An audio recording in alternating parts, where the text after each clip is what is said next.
And welcome into another edition of Pressbox Live. I'm Stan the Fan Charles of Pressbox and PressBoxOnline.com. And I'm pleased to welcome in a new local member of the sports community, sports broadcast community, and that is AJ Gersh. And before I say hello to AJ really and start to actually talk to him, I'll remind everybody that we are brought to you by the Costas Inn with some exciting news. The Costas Inn that you've known for 54 years is not going anywhere out there at 4100 North Point Boulevard, but they are taking their second location.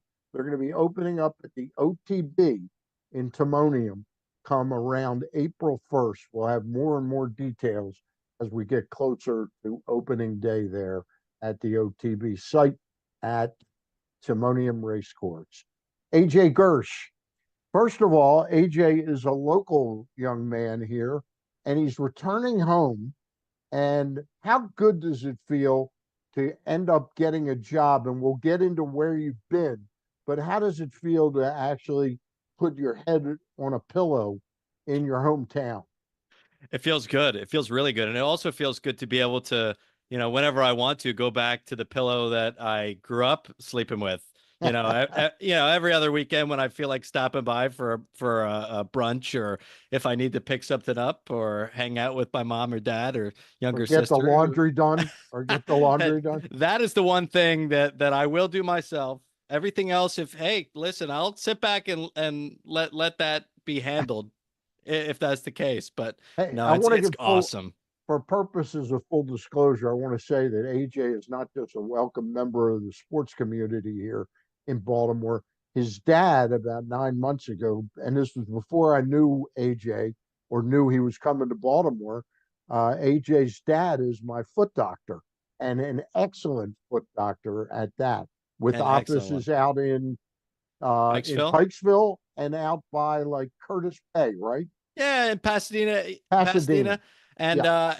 and if you don't have a Pikesville or a Pasadena cover, my mom is also one in Arnold. So how about that? Oh, wow. Got all Okay. the counties And covered. she's a foot doctor too. Yes, yeah. Okay. Who's the better doctor? Oh, listen, that's they They're have their both own great. specialties. They're both They're, great.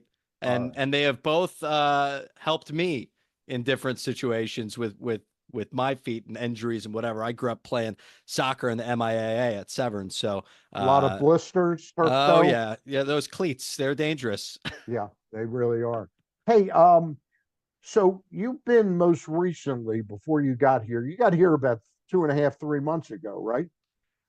Well, now I think actually today is 6 months, I Six believe, to the months. day. Okay. And then if my math is correct, August 12th is the Okay.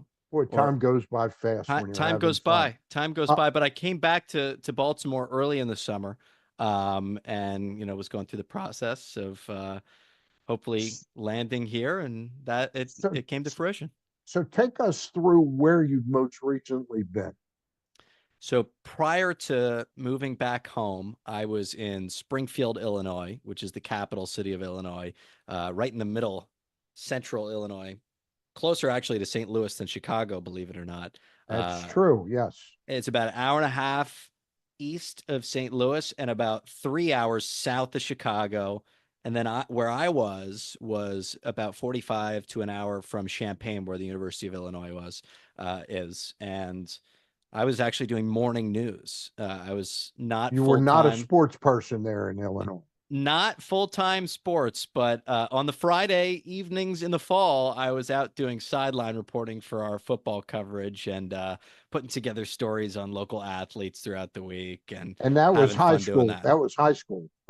Oh yeah, which is huge in the Midwest, Yeah. and kind of got my toes dipped into the water in high school football for the 2 years prior to me living in When you were Illinois. in Texas, Right. Abilene, Texas, right? Abilene, Texas, which Now that's is Friday Night Lights country, isn't it? quite literally, if Friday Night Lights, I don't know if Friday Night Lights was based in a real city, Right. but it was technically what they called West Texas, which is Abilene, Abilene. Texas. And that's as real as it gets with Friday football. I mean, the entire How, city comes to these games. It is like how college intense? How atmosphere. intense is that? How It's intense is crazy. that? I Yeah. mean, you see these, so, and a lot of these kids are, you're looking at D1 players from towns of 3,000, 4,000. Who knows how they breed them to be that sort of pedigree of an athlete, but it just happens. Like you're living in Texas, you're eating the barbecue, you're drinking milk, and these kids are going to SMU and UTEP and Alabama, all over the South, and it's fun to watch them in high school too, because when you step out on a field on a Friday night, you know which one of those players is going D1. Now it's interesting. Both of us gravitated to talking about football, Friday Night Lights. Was Right. basketball as intense in Texas? High school basketball, or not nearly what football is? It's not even close, really. It's Okay. all football all year. And then the football players do play basketball because they're Yeah. such good athletes naturally, and they play all 3 seasons. They'll do football, then the basketball, and then baseball, and they'll be great at all of them. And so you're seeing great athletes and And great they always get games. the prettiest girls too, don't they? Well, if Friday Night Lights is an indicator, then Yeah. that I'm sure. All right. So that's a big change now. You come back to your hometown and suddenly you found yourself in August and September covering the Orioles. Not a particularly great stretch for them, but you were right there in the pennant chase. What was that like compared to covering the intensity of high school football and the like? Well, it's similar and different in many ways. Similar in the intensity, of course, when you know that these high school players are playing for scholarships and they're playing for positions on their team. But there's nothing like, number one, there's nothing like covering baseball. I love baseball. I always grew up being the biggest Orioles fan in the world. I wrote an Orioles blog when I was 11 years old that I would post every day, and so that I'd love to read it sometime. I think it's still out there in the ether. I'm not 100% sure. I haven't done the deep What Google was it? What was research. it called? It was called well, the first one was called the Orioles News dot Okay. com or blogspot or whatever it was, and then the second one was Birdland Beat, which I like that one. that was a good name, and I know it's a good name because since it was decommissioned, whenever I went off to college, somebody else just snatched it up, that Somebody domain. snatched it up. So whoever's doing it now is doing a great job, but it's not me. Where was college, AJ? College was at Syracuse University, uh, Syracuse up in University. So upstate New York. Go Orange. broadcasting was what you went there for? Oh yeah, I've always been kind of keyed in on sports broadcasting in particular from a very, very young age. When I was like 11 or 12, I signed up. Well, my parents knew that I had a real big interest in baseball and in broadcasting and the Ravens and everything. And so that they have found this camp, sports broadcasting camp, it's play-by-play camps, and they do it a week in a different city every Uh-huh. summer. They do Baltimore and Boston and Atlanta and LA. And one of the camps was in Baltimore. It was at the former College of Notre Dame. I'm And very familiar with it. I went there to speak one summer or well, you something. you may have been there. You may have Yeah. been there one of the summers that I was there because I think I threw you out of the class. right, I was probably the troublemaker in the back, cracking jokes. Exactly. We had so much fun though. It was such a cool experience because Now, did you're a you do that? kid. Did you do that for 1 year or did you do it for 3 or 4 years? Oh, I did it from 11 to 17, Really? and I loved it. I would go back every summer, and we would have the same group of guys and girls who were there, and every year. So I made some great friends, and all of these people now are off in different endeavors in the sports, entertainment, and media industry, which is really cool to see. Yeah. Um, but I did it for, 5, 6 years. And one of the camp directors was a Syracuse graduate. And so naturally in my brain, I'm like, okay, I love doing this. Got to go to Syracuse. He was a Syracuse guy. I'm like, oh, yeah, that seems pretty good. And he was like, yeah, you got Bob Costas and Marv Albert and Mike Tirico, all of the all the play-by-play guys. And everyone that you could even imagine, big name, was a Syracuse graduate. So I was like, okay, it seems like that's probably the logical move. And so I applied. I ended up fortunately getting in, and the rest is history. Tell me what is so special about the preparation you get at Syracuse. Now, first of all, you had a great leg up going to those camps every year because you were ready to hit the ground running. A lot of people that want to get into broadcasting don't do a lot of it like you did. So tell me what was so special about Syracuse. Man, I could probably talk for an hour about how special the Newhouse School is at Syracuse, which is the broadcasting and journalism school. Um, it's well, first and foremost, the professors that they bring in are incredible. Like my favorite professor, who I ended up having multiple classes with, and I was his TA and everything, Professor Rose. He was the head photojournalist for Steve Hartman on the road, CBS News. And Uh-huh. so he would be traveling all across the country, flew on Air Force One with presidents. He hung out with, Shaq, and did interviews behind the scenes with all sorts of athletes and politicians and public figures and celebrities. And so you have professors like that. And then you have professors who have a more traditional reporting background. And the voice of the Syracuse Orange was a professor and gave his insights on how to do play by play in a play by play class. But that's Uh-huh. the other thing, is like not every school is offering a class called play by Play play by play, right. broadcasting. Right. So you're going, they're sending you to a different sport, like, hey, okay, you're going to call play by play for this sport, and you're going to come back and we're going to go through your tape, and then we're going to listen to it and give critique and feedback. So when you say they tell you you're going to go do this, you mean on your tape recorder? It wasn't like the radio station for the Right. school. Right. Okay. Exactly. Exactly. Or on your laptop or whatever. I'm sure now the technology is much better than when I was there. And the technology wasn't bad, but I'm sure it's evolved to a point where you could probably simulcast it online somewhere as you're doing it. The opportunity is so vast, and they, like, first and foremost over everything, support the student journalists and their endeavors in terms of covering Syracuse sports, which is so cool. And then, of course, we had our big capstone class, which is they have a state of the art studio that was funded by the family of Dick Clark. Uh-huh. After Dick Clark passed away, they built the Dick Clark Studio as a Syracuse graduate as well. Um, That's very and cool that he so donated that cool. kind of money. Yeah. Oh, so Yeah. cool. And it's the state-of-the-art studio that really set the bar high, because, I've been in multiple studios in my life, and that's one of the best, really. So was your goal when you were in school at Syracuse, was it to do what you're doing now, which is sportscasting at a local level, or were you aspiring to be a Bob Costas on the play-by-play side of things?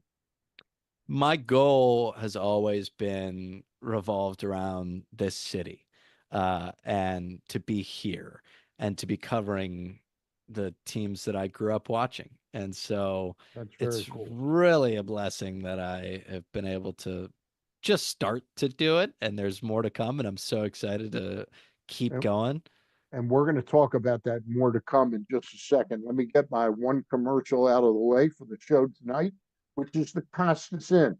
I mentioned a little bit earlier that they're opening their second location, which will be in Timonium in or on or around April 1st.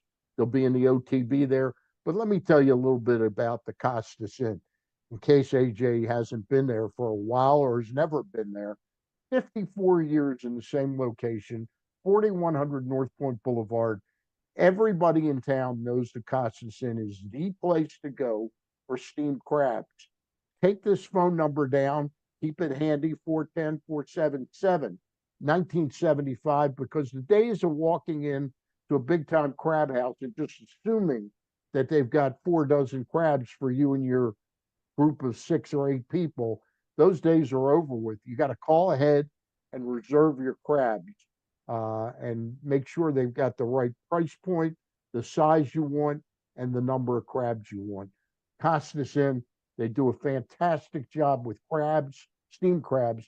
They also have great crab cakes, crab soup, and the specials there Monday through Friday. They're off the charts. You can eat at the bar, in the restaurant, tons of TVs around to watch all kinds of sports. The Costas Inn.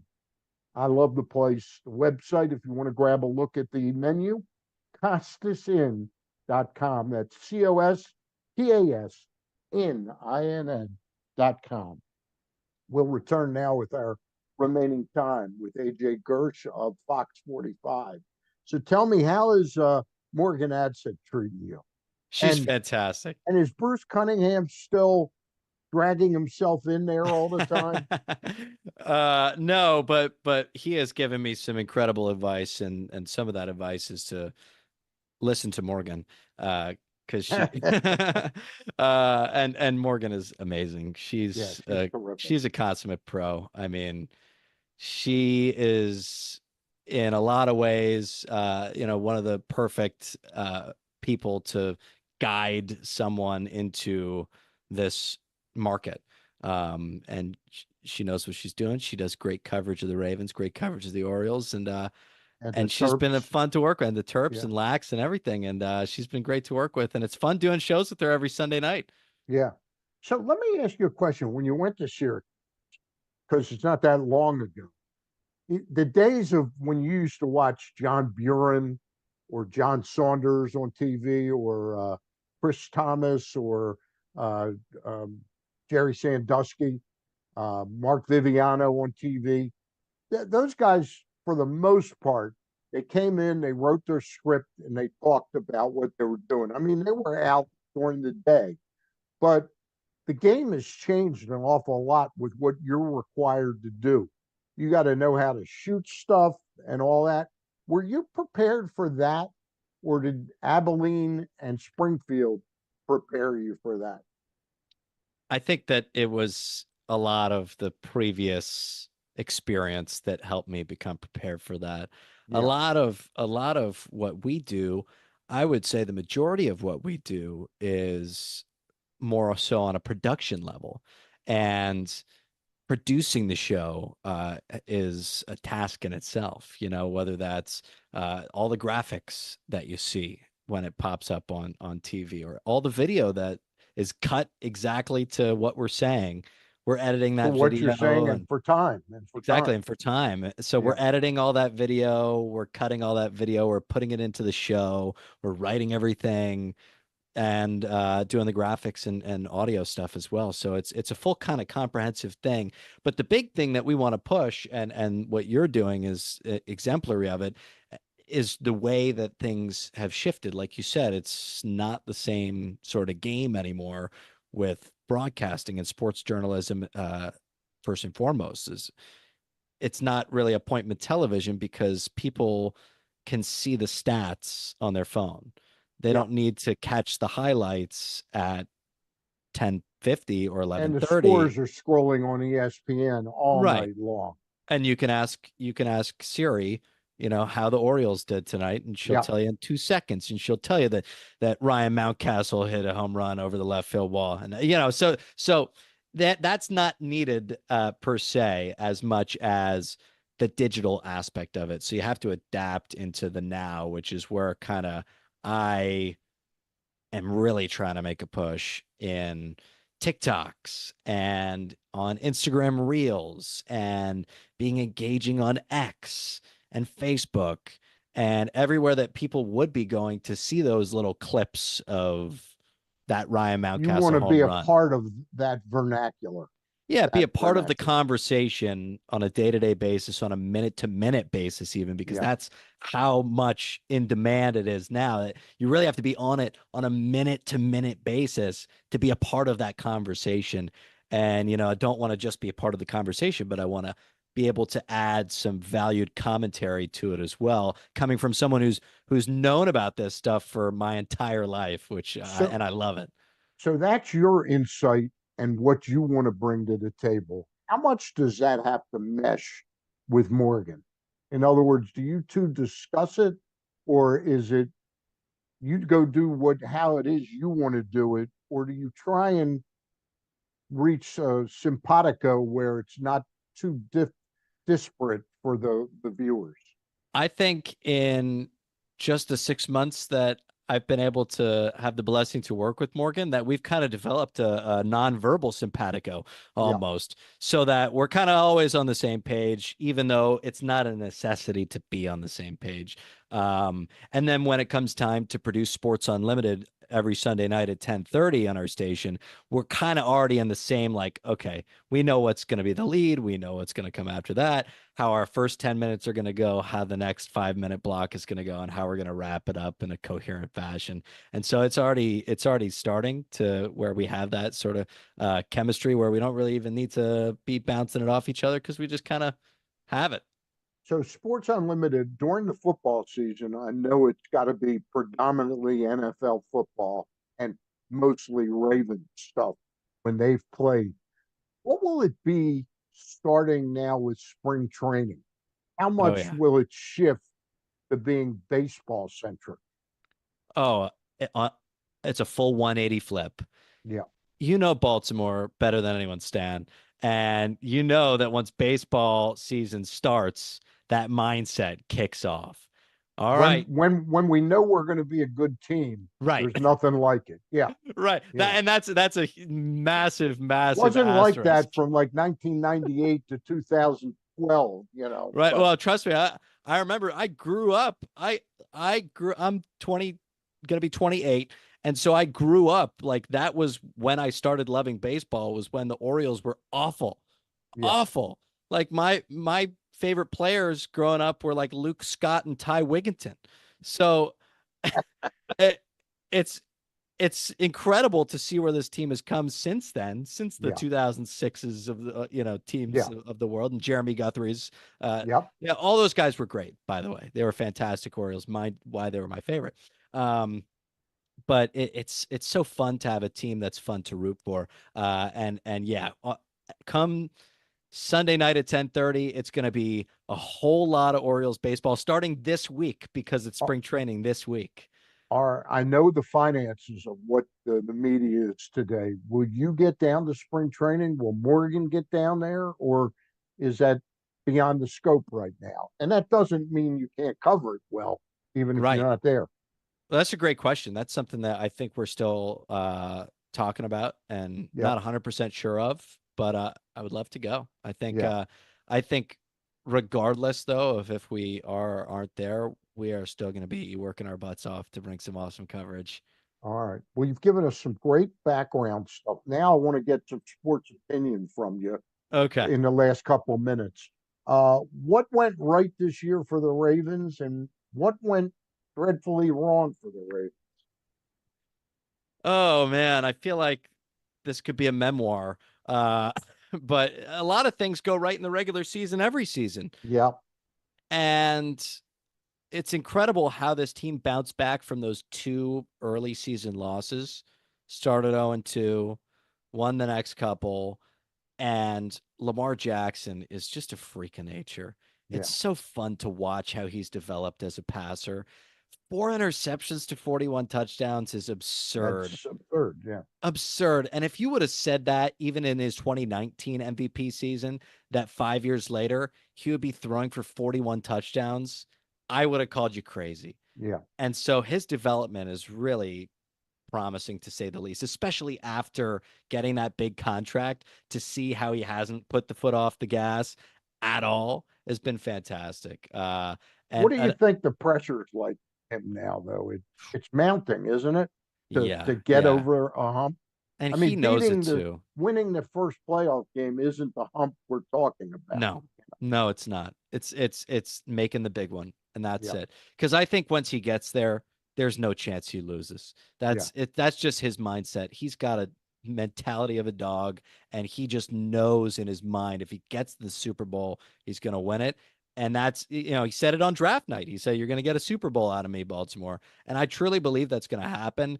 It's just that last hurdle. It's that last hurdle. And it really wasn't entirely his fault up in Buffalo. I was at that game. Yeah. Yes, there were a couple of mistakes, but the offensive line wasn't as good as it had been all season long. Of course, you had those drops from Mark Andrews and a couple of pivotal moments. And Yeah.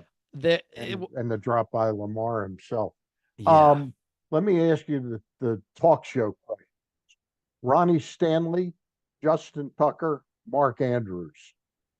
Give me your chances you think that they'll be individually.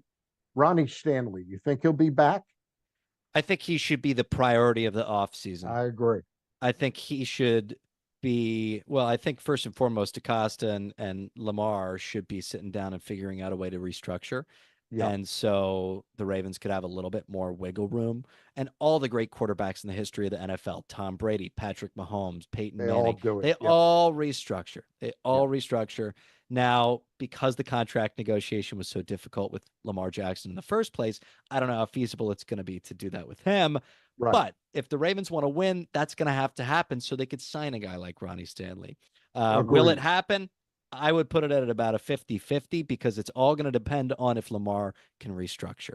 Um, I think he will be inclined to yeah. give something back now to the club to get over the hurdle. And there are And a lot of ways to still make that money, oh yeah, in oh yeah, oh incentives yeah. and games played and Now stats. more complicated. Yes. Justin Tucker, will he be back? That is a very complicated question because also he struggled on the field last season. And those So struggles may have been related to what he knew was coming out on all this. Who knows? You know. right. I'm not sure on the timeline of that situation. I would think that I would lean towards maybe they draft a kicker and bring him into camp. Yeah. I'm not 100% sure if that means that Tucker is gone by OTAs though. All right. Mark Andrews. Oh, he's yes, 100%. Mark Andrews is a cornerstone of this franchise, the all-time touchdown leader of the Ravens. He's coming back, and he'll be back with a vengeance too. A guy like him, he's such a pro. He has got a chip on his shoulder heading into this season. I wouldn't be surprised. He had what 11, 10 or 11 touchdowns this year. I wouldn't be surprised if this upcoming season was his best season statistically. All right. Now, on the Orioles side, let's flip over there. Do you think Mike Elias is done to get to opening day, or do you think there's still a chance they could pull something off of a significant magnitude for a starting pitcher? There's always a chance. There's always a chance, Dan. There's still 2 more days until the pitchers and catchers have their first workout. Yeah. I know they report tomorrow, but they don't work out until Thursday. So if that were to happen, I think it were to be in the next couple of days. Do I think it's going to happen? No, Okay. I don't. I think what Elias has done is textbook Elias since coming to the Orioles, which is retool and reshape based off of the departures of other free agents. So, Santander was gone. You bring in a Tyler O'Neill. You bring in a Carlson to platoon. You got Heston Kjerstad, who's going to be a full-time player more so than he's ever been in his young career. You know Corbin Burns is out the door. How can you replace a guy like Corbin Burns? You can't, but you could bring in 3 guys for competition. You could bring in a guy like Sagano, who knows what he could be. He's one of the historically best pitchers that In the Japan history of has ever Japan. had. Yeah.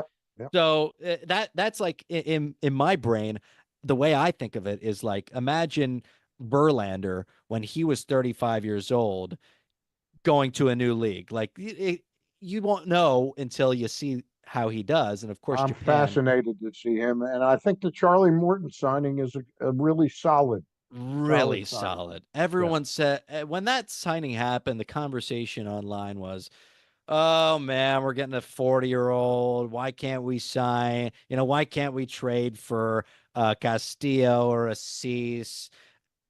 No, Charlie Morton has been consistent in pitching 200 innings, 4 ERA.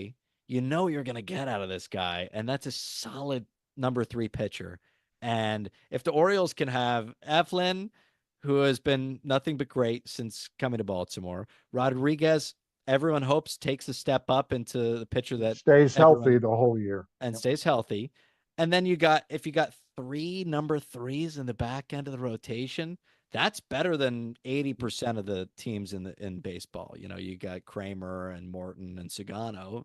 And then Yep. of course you still have Suarez, who was a great pitcher last year, Yeah, hanging out in the bullpen, and and Povich Cade and Povich. Yep. yeah, exactly. And And Cade Povich Povich. as well. And who knows about Trevor Rogers? You never know, because Elias I'm not clearly saw ready to something. throw. I'm not ready to throw him out with the bathwater. Right. I think there's Exactly. still a possibility he could be significant. There you have it. That's AJ Gersh, the new sportscaster in town.